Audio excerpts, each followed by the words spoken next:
বিশ্ব রেকর্ড গড়ে এভারেস্ট জয় করলেন বাংলাদেশের পর্বতারোহী ইকরামুল হাসান শাকিল। সপ্তম বাংলাদেশী হিসেবে বিশ্বের সর্বোচ্চ পর্বতশৃঙ্গে ওঠার কৃতিত্ব অর্জন করলেন তিনি।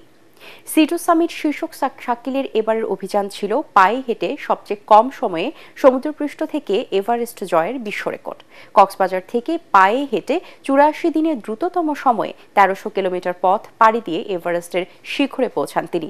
বিশ্ব রেকর্ড করে এভারেস্টে আরোহণ শেষে ক্যাম্প ৪-এ ফিরেছেন ইকরামুল হাসান শাকিল। বাংলাদেশ ব্যাংকে জব্দ করা লুটের টাকা দরিদ্র জনগোষ্ঠীর জীবনমান উন্নয়নে ব্যবহার করতে চায় সরকার।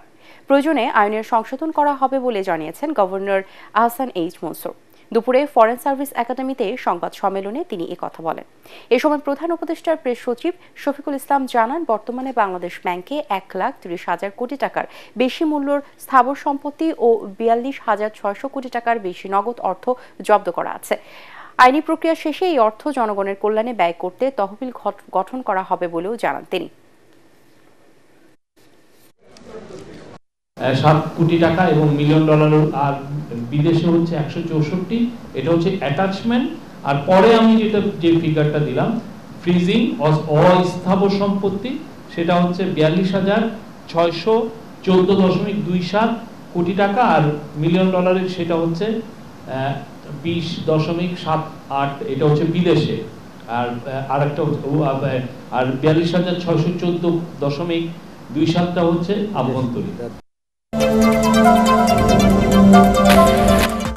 জুলাই আন্দোলনে ভাটারা থানার হত্যা চেষ্টা মামলায় ঢাকায় চলচ্চিত্রের নায়িকা নুসরাত ফারিয়াকে কারাগারে পাঠিয়েছে আদালত।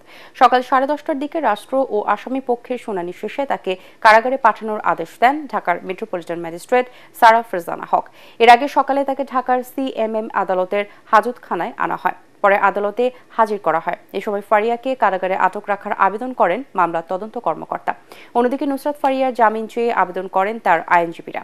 উভয় পক্ষের শুনানি শেষে আদালত আসামির জামিন নামঞ্জুর করে কারাগারে পাঠানোর আদেশ দেন। একই সঙ্গে তার জামিন বিষয়ে আরও শুনানির জন্য আগামী 22 মে দিন ধার্য করেন।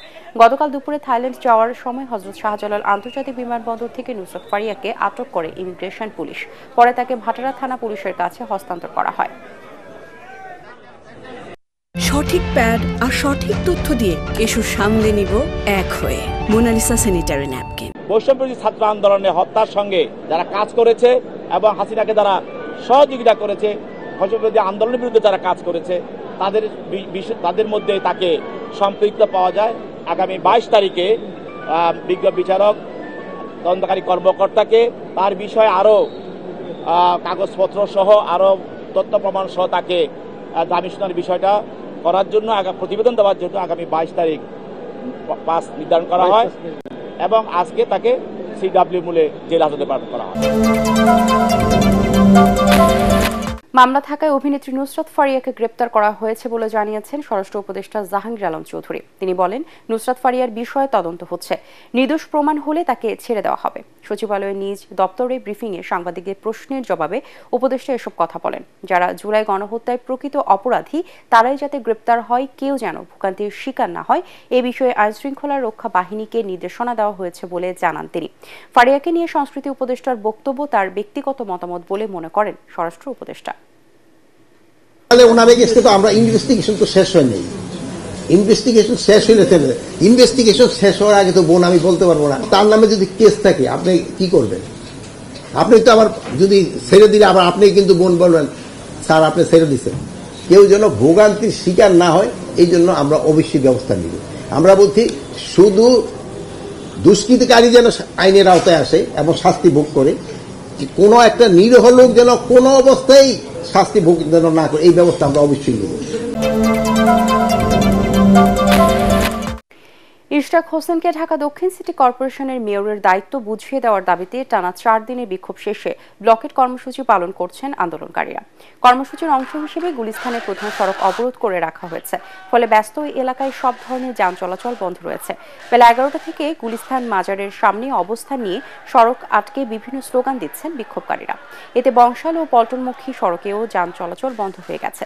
এদিকে ঢাকা দক্ষিণ সিটি কর্পোরেশনের আওতাধীন বিভিন্ন এলাকা থেকে ছোট ছোট মিছিল এসে প্রথমে গুলিস্তান মাজারের সামনে এবং নগর ভবনের সামনে জড়ো হয়। বিক্ষোভকারীরা ইশরাকের শপথ নিতে বিলম্বের প্রতিবাদ জানাচ্ছেন।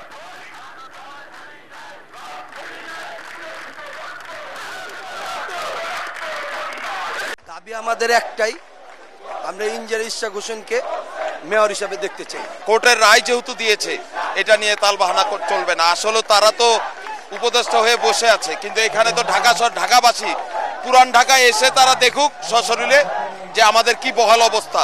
শুধু স্থানীয় সরকার বিভাগ তাকে শপথ না পড়িয়ে তাকে মেয়র হিসেবে দায়িত্ব পালনের সুযোগ দিচ্ছে না, তালবাহানা করছে, কালক্ষেপণ করছে, যেটা নগরবাসীর সাথে ঢাকাবাসীর সাথে চরম অন্যায় এবং বৈষম্যমূলক আচরণ করছে। মেয়র পদে আমরা ইশরাককে বসাবো।